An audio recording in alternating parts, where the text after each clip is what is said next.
Good morning, everybody. I'm Madonna Jarrett, Labor's candidate for the upcoming federal election for the seat of Brisbane. I'm here today, obviously, with Anthony Albanese, Murray Watt, Jim Chalmers, Jonty Bush, our local state member. We've just done a walk through Torwood Street. This street was very, very badly affected by the floods.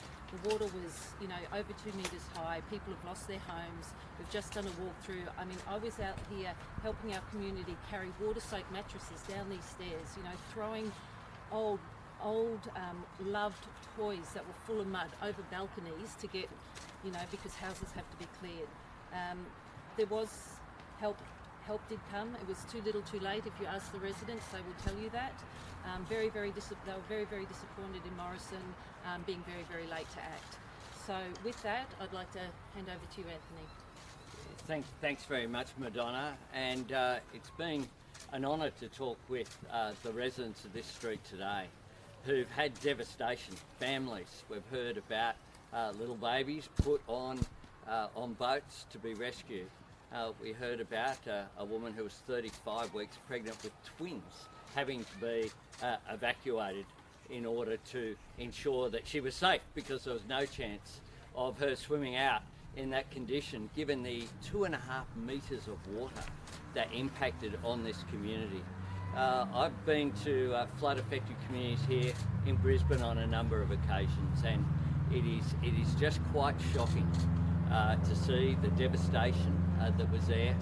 The residents of this street are of course unable to continue to occupy their homes. There'll be a lot of work needed to be done in the future. But what we saw from the federal government, whether it be bushfires, floods or the pandemic, is a real pattern of behaviour. Scott Morrison, when after the election in the 2019-20 bushfires, went missing, and he failed to act soon enough, and he only acted when the political pressure was really put on. On the pandemic, he said it wasn't a race and didn't order enough vaccines, and we know that not only were we not at the front of the queue, which Mr Morrison said, we were way at the back of the queue.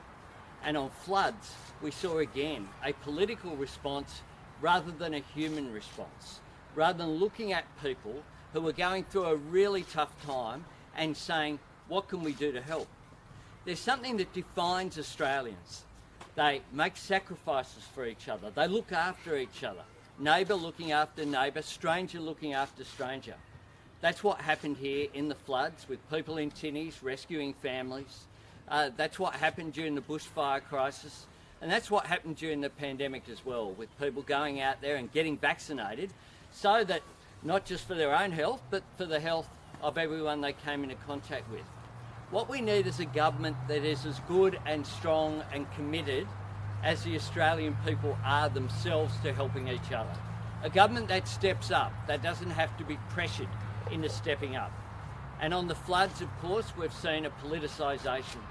We've seen members like Catherine Cusack from the Liberal Party, Jeff Probus from the National Party, state MPs saying that they couldn't see themselves continuing to support the Morrison government because of the way that Scott Morrison government made political decisions based upon what electorate you were in New South Wales, or what state you were in, whether you're in New South Wales or Queensland.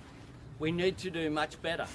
The Queensland government wrote to Scott Morrison, asked for support, and then Scott Morrison wrote back and said no, it's not available for the share of the $700 million plus package that they wanted to help people get back on their feet. It was only after a few days' pressure that Scott Morrison changed his mind. It should be a partnership, not just a partnership between governments, a partnership between people and government.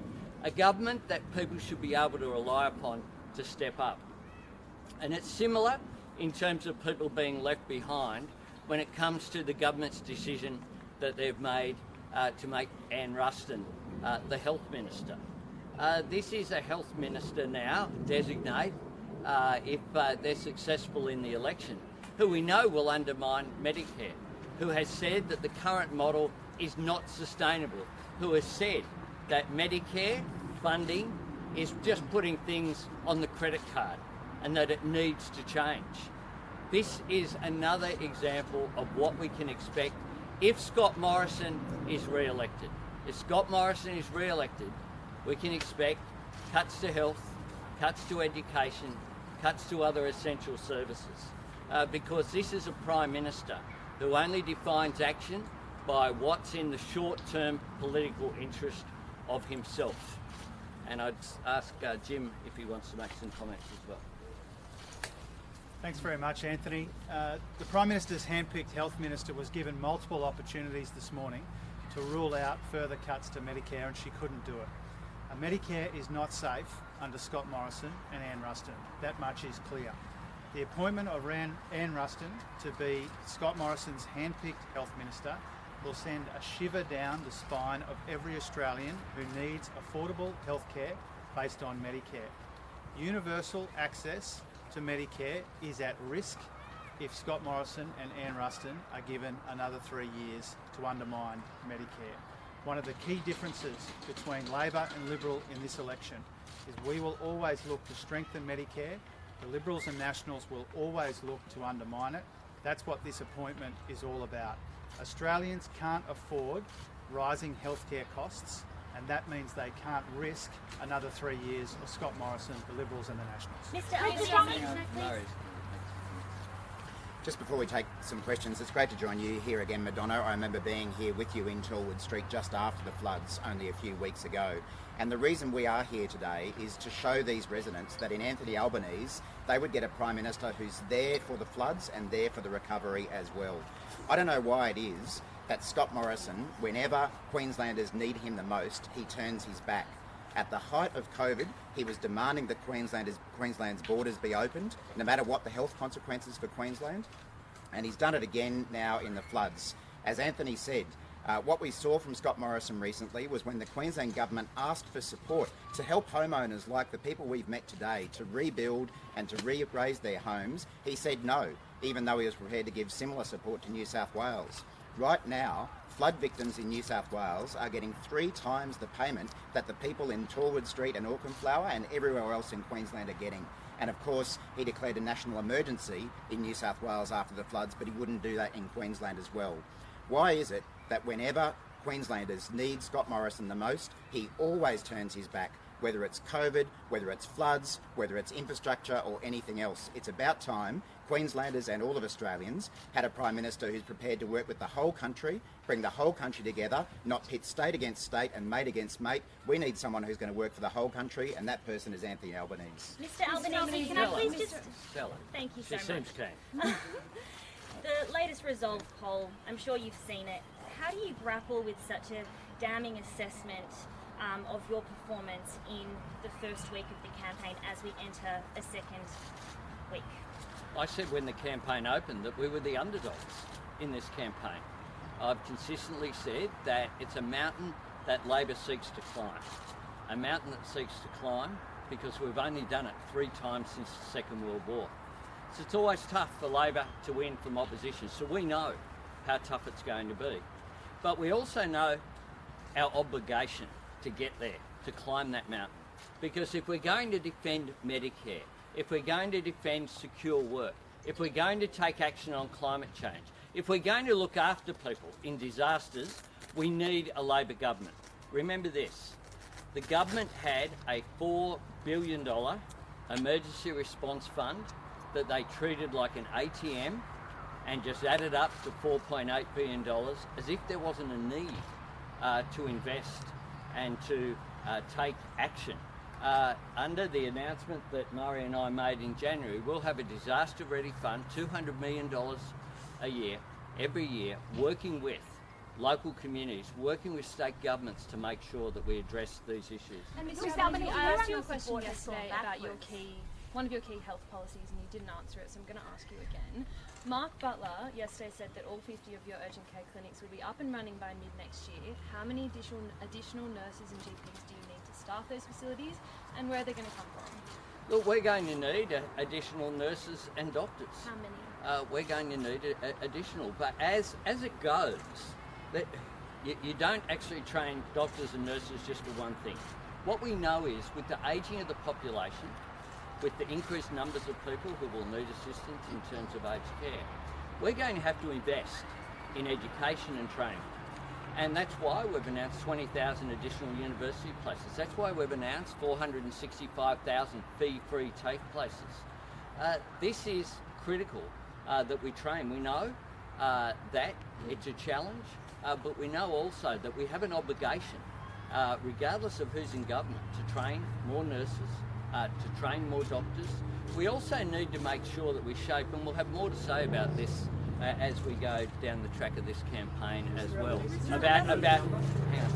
about GPs going forward. How many nurses you need? You've got three signature policies. You've got your health policy to roll out 50 clinics, which involves doctors and nurses. You've got nurses for aged care. And 2 days ago, you also announced more nurses for melanoma clinics. Do you not know how many nurses we need? These won't be run by the government. These won't be run centrally. These will come through. These will be determined by the people who run the centres, which is existing GP clinics and community health centres. But you're not across the details, Mr. Albanese, that you're making We are. but you're not giving the finer details as to what's behind it. So do you know how many nurses you will need for what are now 3 Each place is different. We know, for example, that the Melanoma Institute, in terms of the funding that you raised on Saturday, the Melanoma Institute will use that funding of $14 million to employ additional nurses. They say that will allow them to employ 35 additional nurses. Labor's now saying that Alan Tudge urging Rochelle Miller not to disclose their affair may have been a criminal offence. What's your message for Australian voters regarding this saga that just doesn't seem to go away? Well, the Alan Tudge saga is one that I struggle to get my head around, let alone average Australians. I mean, is Alan Tudge still a minister? Is he still in the cabinet? Is he still Education Minister? How is it that there's been a $500,000 payout using taxpayer funds, and yet the Prime Minister says it has nothing to do with Mr. Tudge? So these are questions that need to be answered. They need to be answered by the government. Mr. Albanese. On coal, Adani has confirmed it's fielding inquiries about the use of the Galilee Basin rail line from potential third-party operators. What is Labor's position on the expansion of the Galilee coal mine, and would Labor approve new coal mines if it won government, considering some are already going through the approval system? Yeah. Labor's position on this is very clear, that you have appropriate environmental approvals, and if coal mines stack up environmentally and then commercially, which is a decision for the companies, then they get approved. And then Labor would welcome any jobs that would be created from that. It's important because of the way that the Act works that we don't preempt the environmental approvals process, and that is able to take place independently of government intervention, because that's what the Act requires. But would the government give federal approvals? I think I answered it pretty clearly. That yes, if it goes through the environmental approval process that's established under the Federal Act, under the federal legislation, then it would be approved. Yes. Mr. Albanese, go. You go, Claire. Please. Mr. Albanese, how did you cost your health policies without assuming levels of nursing and GPs that would be required? How do you know that to set up 50 clinics will cost $135 million if you haven't assumed a certain number of GPs and nurses will be required? So which is it? Do you not know exactly how many nurses and GPs are needed, or that figure is based on an unknown number? No, it varies. It varies. These are 50 clinics. But across the whole policy, these are 50 clinics that won't be run by the government. They'll be run by either GP clinics, yes, either by GP clinic. What we pay for, as well, is to provide some investment so that these projects become viable. Mr. Albanese, on housing, the coalition announced today an increase in the amount of money under its policy. I'm wondering, do you support it? And isn't it, this is a chicken and egg, the policy is enabling people to bid up the price of houses expensive, which means the federal government and state governments are pumping more money into the housing process system, which is then pushing up prices and leaving a generation unable to afford a house. Yeah, I'll ask Jim to add to this, but we have said for some time that the caps weren't high enough for people to be able to buy a home in some areas because of the considerable increase in housing that's occurred, particularly in some of the regions as well. But yeah. Obviously, as you know, Shane, it's a perennial challenge in the housing market. House prices have been going through the roof, and that's before you get to renters and all the rest of it. We've been very supportive of the government's plan for first home deposit savers, and we've said for some time that we don't think the caps are appropriate. So to the extent that the caps are being changed today, we welcome that. This is obviously not the only part of a good, broad housing policy. We've also got our policy around social and affordable housing, and we'll have more to say on housing between now and then. Can't you say that this actually enables house prices to keep going up? Well, you can't address every challenge in the housing market simultaneously with one policy, and that's the point that I'm making. The issue that this is about is helping people get a toehold in the housing market, which we think is absolutely important, crucial that happen, but it's not the only step you need to take in housing. Social and affordable housing as well, and other steps which we'll make clear between now and then. Mr. Albanese. hang on. Yeah. Mr. Chalmers, in preparing the costings how many nurses and doctors was assumed to be needed to make that viable? So our policy for urgent care centres is about taking pressure off emergency departments. It's based on work done by the Parliamentary Budget Office, and those costings will be finalised and released in the usual way at the usual time. But how do you get the number without? If you just let me finish, please. So the point that Anthony has been making, and Mark and we have all been making, is that these are existing centres being asked to stay open for longer to take the pressure off emergency departments. Our responsibility as a federal government is to make sure that we are training enough doctors and nurses. That's why one of our most important policies is around TAFE and university, because there is a skill shortage in this economy. The responsibility of the centres is to find people to work out whether people will be working longer or more people will be on shifts. Our responsibility is to provide the incentive for the urgent care centres to stay open longer, to take the pressure off the emergency departments. They will find the doctors and nurses. Our responsibility is to train them. So you didn't Mr. Albanese, Another fair chorus of booing at the Blues Fest last night. Your polling's down sharply today. Are you concerned that by stumbling so frequently on policy in this campaign, you're losing voters? Well, it was a terrific night last night, and I thank Barnesy for the invite, I've got to say, to Blues Fest. And he gave a great set, and it's fantastic that the arts and entertainment sector that were left behind during the pandemic, they didn't get enough support, are getting back on their feet. I interacted with a whole lot of artists yesterday, as well as a lot of people. And the artists uniformly were just grateful that they were able to perform. Some of them told stories about not being able to perform for 2 years.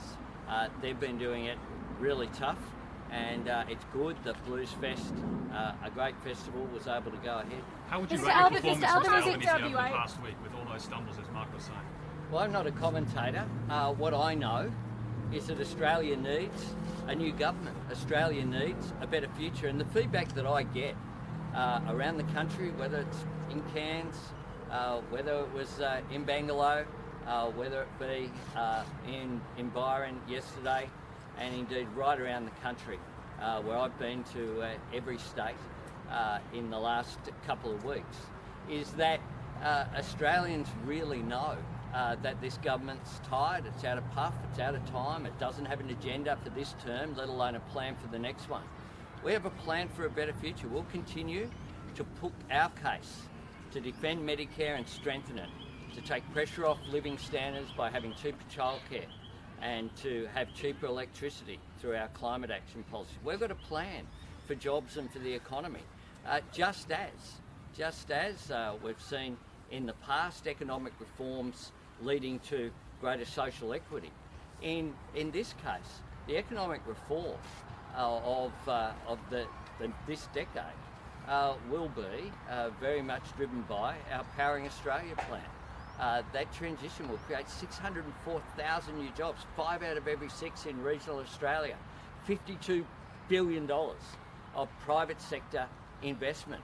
Will reduce emissions by 43% by 2030. We can be a renewable energy superpower for the world, and we can use that cheap, clean energy to power high-value manufacturing to make more things here, and then we can train Australians through our plan for Jobs and Skills Australia, free TAFE, additional university places for those jobs. It's a coherent strategy that fits together of how we use the opportunity that is there from dealing with climate change to drive manufacturing, to drive jobs, and to skill up Australians to fill those. Mr Albanese, incorrect information is being distributed by Labor in some marginal seats about the cashless debit card. Are you going to be pulling that from the campaign?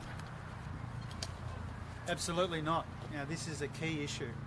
Wherever you go in Australia, pensioners are worried about Scott Morrison and Anne Ruston's comments about the expansion of this scheme nationwide.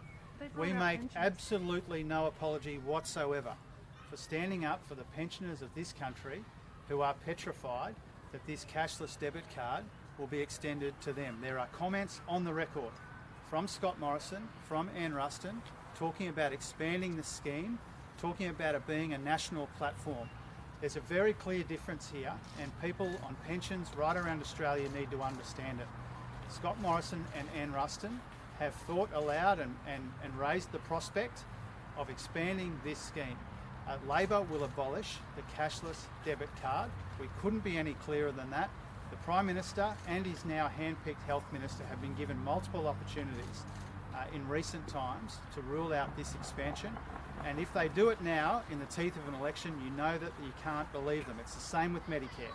They've said before elections before no cuts to Medicare, and after the election, they've gone and attacked Medicare, and this is in the same boat. So we will not be stepping back from raising this important issue on behalf of the pensioners of this country who know that Scott Morrison and Anne Ruston, if given the opportunity, will expand this scheme. Mr. Morrison's in WA today. He made some comments yesterday accusing Labor of hubris, saying that you're going to win 3 seats. What's your response to that? Are you going to win 3 seats in WA? My objective, of course, when you start off in an election campaign is to campaign in every seat. But what we know, I haven't commented on that. He's probably commenting on the West Australians polls. But we are working to win majority government. And we make no apologies for saying that we're very hopeful of a positive result in Western Australia. And there's a couple of reasons for that. One is the Prime Minister called Western Australians cave dwellers and rejected their government's efforts to keep them safe. And secondly, that when Scott Morrison had a choice between Mark McGowan, he likes to talk about choice. Well, here's the choice that Scott Morrison had. He had a choice between Mark McGowan and Clive Palmer, and he chose Clive Palmer. And he used taxpayers' money to fund a submission so that the Commonwealth joined in on that case in the West, on the side of Clive Palmer. Clive Palmer, who was trying to take tens of billions of dollars off WA taxpayers through separate legal action. Clive Palmer, who continues to take legal action against Mark McGowan. Well, I know what side I'm on. I'm on the side of Mark McGowan. Thanks very much. Authorised by P. Erickson, ALP Canberra.